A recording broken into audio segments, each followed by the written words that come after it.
It's so good to have you back here with us on the Future Female Forward stage. So thank you very much. Ladies and gentlemen, a big round of applause for Smriti Irani. Can I tell them the backstory? Please do. So this is what was going on in Davos. It was crunch time. We were literally at the end of the World Economic Forum's annual meeting, and we were supposed to do an interview together. And she said, after the interview, take your mic off. I need to tell you something. And I was like, okay. And we go into a room, and she's like, okay, everybody clear out, shut the door. And I'm like, okay, what is going on over here? And she said, you know, we're working on something really big. I can't tell you what it is, but hopefully in the next few hours we should know whether we're going to be able to make that announcement or not. And I was like excited, so wondering what is going to come off of this. And cut to the India reception, which is what the Confederation of Indian Industry organizes in Davos at the World Economic Forum, and we have many of the CII folks here with us, and they were part of this as well.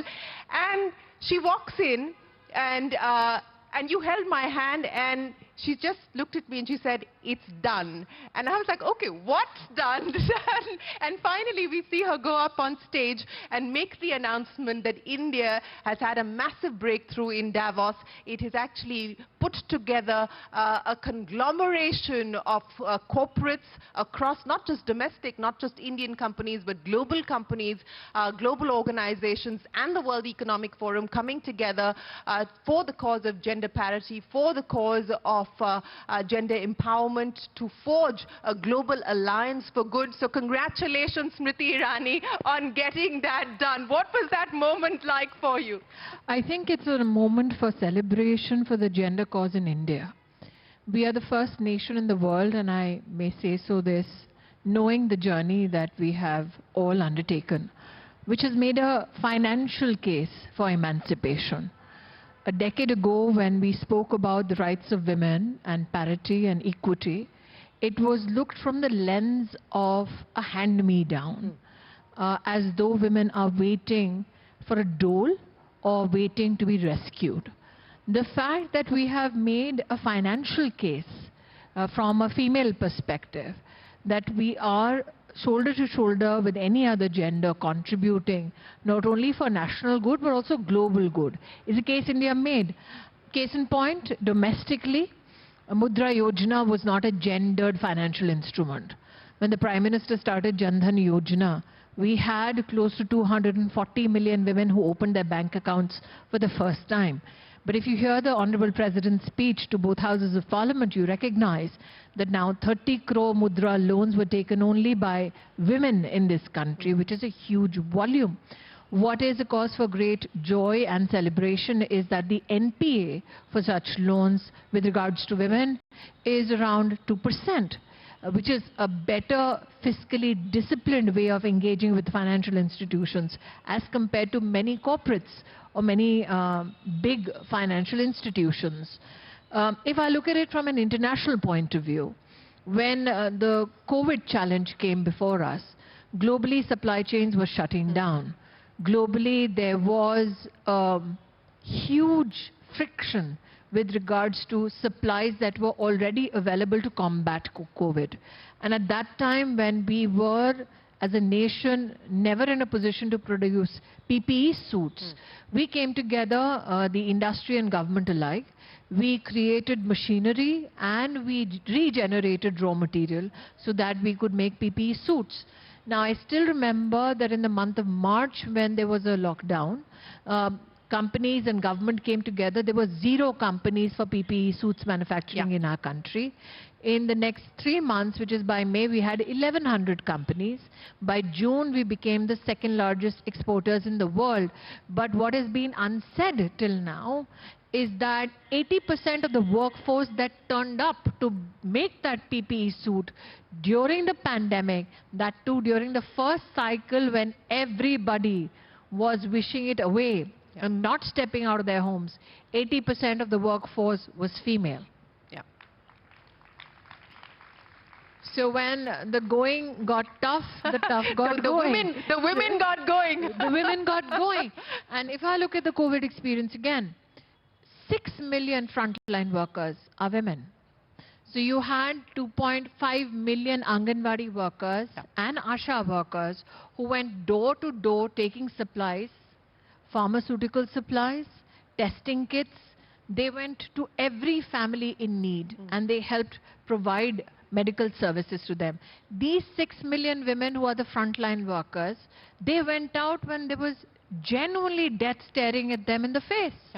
So we've made a domestic and international case with regards to what women can deliver, not only on financial instruments, not only on financial opportunities, but especially when there is a challenge at hand. And I think that it is for the first time in the history of the World Economic Forum that the World Economic Forum came to the India stage to say, can we be your network partner? So it's only the Indian woman who could drag the World Economic Forum to an Indian stage and make them commit. What is fascinating also is that we worked on this alliance for a mere 72 hours. The perception about our country today, not only about our strength as a nation, but also people, our talent pool, our capacity to deliver on promises, is such that in 72 hours, domestically and internationally, we had a commitment from 10,000 companies, which is unheard of. So what we managed to create, yes, is an alliance not for ourselves, but for global good. And I think it's a reflection of what India promised in its G20 presidency. When the Prime Minister says we are one world and one future, well, if the future is female, it's definitely forward. And it's definitely a future that comes together to create alliances for global good, and not only for women. So I think even the wordings of the alliance is very reflective of what women are capable of, especially in India. That when we came together not only for each other, but we came together for everybody in the world. You know, and she was joking about this. She said, I have the most expensive handshake because whoever she was meeting in Davos, she was getting them to sign up for the Global Alliance. And as she pointed out, 10,000 corporations have come on board for the alliance. Now, what are the next steps? What is it that we should expect from here on, now that the alliance is set? I think that there are 3 elements to the alliance which need reflection. One is, what are the basics on which people came together on? Education, health for women is of paramount importance. We at the World Economic Forum spoke and heard many conversations about a fractured world, a fragmented ecosystem across the world. But we are the one country that can become the democratic glue that brings together a fractured world. And when nations at large spoke about the capital crunch, what is the first element which becomes a victim to such capital crunch? The interests of women.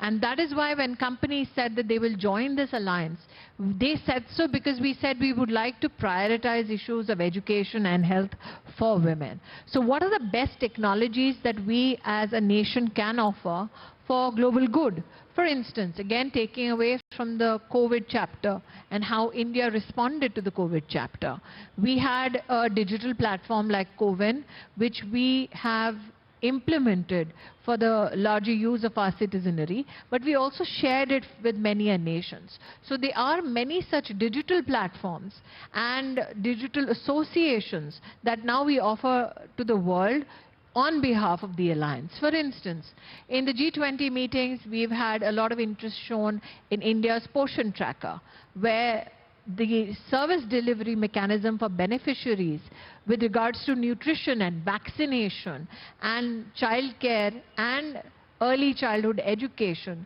and benefits that can go to pregnant and lactating mothers is something that I think sparked an interest in every country that had a one-on-one conversation with the government of India. So we will now offer these digital solutions to everybody.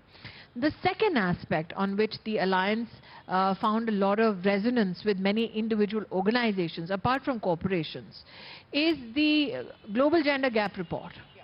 Now, many of the Global South challenges are divorced from the realities of the report. We understand that when you look at the political ecosystem in countries such as ours, where women are not only politically established in parliament or in legislative assemblies, but also are equally productive in their contribution at the grassroots, like our panchayats, that finds no recognition. Now, many people will presume that a global gender gap report is just meant for research and may not have an impact on the economies of a nation.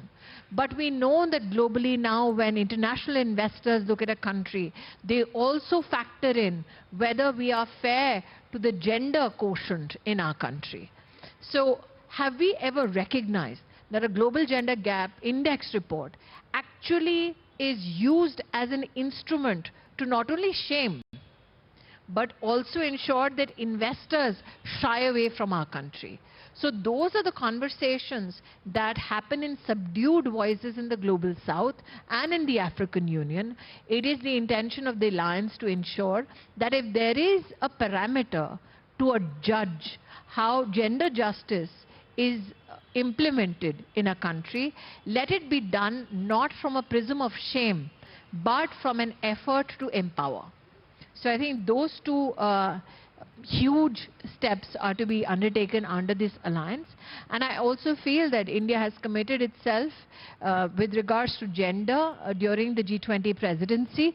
We are the first country in this world, and I'm very proud of that, which mainstreamed the female agenda at the G20. Before India's presidency, gender was an issue which was discussed on the sidelines, left to civil society, and there was just a paper among civil society members on gender. Prime Minister Modi is to be complimented that he made it a part of the main agenda, and now G20 will have a working group for women and young girls, and we are hoping that the Global Alliance will then service the needs not only of the G20 working group, but also B20, W20 and Empower. So I'm hopeful that the alliance, in collaboration specifically in India with the Confederation of Indian Industries, will find that position. And I'm hopeful that as a part of that alliance, Shireen, the Future Female Forward agenda will find a global resonance in that alliance and as a part of our collaborations with nations at large. Well, that is certainly something that we would hope for. That is certainly something that we intend to work towards. We do want to make this and take this mainstream and make this much more a part of the global conversations as well. You talked about the Global Gender Report, and I know that there have been changes that have been made, and changes that were made on account of your pretty vociferous sort of back and forth with the World Economic Forum on the way that they look at political empowerment, and that was factored in, and which is why we've actually jumped significant I've number also of tried places to push the economic agenda, and which part of the economic agenda was not receiving recognition. Today the Prime Minister speaks about 10 crore Lakpati Didis is his new, I think, aim. He has declared that 3 crore women will be made Lakpatis. Now, that is unimaginable in the self-help group history that our country has seen. But if you look at it from an economic lens, these are 100 million women who have an economic activity worth $37 to $38 billion every year in the grassroots economy of our country. They do not get recognized for their fiscal discipline. And when I say fiscal discipline, it's because they take credit from banks and financial institutions, service those loans and pay them back. Again, NPA in those institutions for self-help groups, if you see the numbers, oscillate between 2.5% to 3%. Now, in the past 10 years, these self-help groups have received over 8.2 lakh crore rupees from the government of India, apart from the credit that they also take from banks, which means that there's a volume of transaction that they do, there's a volume of economic activity that they do, but it does not globally get recognized as one of the great changes that have happened in our economy. And I think if you start computing India's female strength politically at the grassroots in the panchayat, we have 1.5 million women who are elected to office in our villages that go unaccounted for. And these 100 million women who only do work in self-help groups across the country, they are not accounted for in the Global Gender Gap Report. So can you imagine if just this strength of Indian women starts getting computed, how much better will we do on an indice? So I as an Indian, and I'm not speaking as a minister, as an Indian, I don't mind competing. I don't mind somebody calling out when we have a challenge. What I do mind is when 100 million women make an effort and they don't find a voice. So that is an injustice that we reflected and we spoke to the World Economic Forum about. I know that it is a forum where there are many areas of platitudes, there are many statements given, but I believe in getting a written confirmation, and I'm happy that we got it from the World Economic Forum for India. So not only politically, but even financially, the computation now will be done. If not done, and if I ever have an opportunity to land up at that door again and they don't hear me knocking, I'm sure to break it down. I am quite certain of that. I am quite certain of that. But Smriti Irani, you know, and again, it was pretty amazing to watch her in action, because there she was sort of doing all of these conversations, bilateral meetings. There were tons of sort of panel discussions and so on and so forth. And in the middle of all of this, we're standing, it's minus 14 degrees, and she's also Instagramming, and she's like, what's the hashtag for Davos 2024? And I was like, you're actually Instagramming right now? And she was pretty much doing it all herself. So I want to understand from you, what is the one piece of advice that you have got through the course of your career, while you were growing up, etc., that's made you who you are today? And what is the one piece of advice that you've given your daughter, for instance? I got an advice never to listen to advice. Because life brings with you, to you, opportunities and challenges. No matter who you listen to, it's what you end up doing is a consequence that you bear individually. So I would rather bear the consequence of my own action than to somebody's advice. Insofar as my daughter goes, no advice was given by me to her. I only think that the only thing that I gave her was an assurance that as a human being, you're bound to fail. As a human being, you're bound to make a mistake. Doesn't matter what your gender is. But if you make a mistake, I'm always available to hear you out and not judge you. If you fail, I'm always there to love you unconditionally.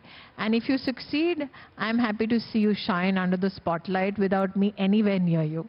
So I think that that is good enough for a daughter or a son. And I also feel that the stories that you say, Shireen, that are told on this platform are also stories that we need to show our daughters. Today you had somebody who went to a firefighting college who was inspired by a woman who wants to fly for the Air Force.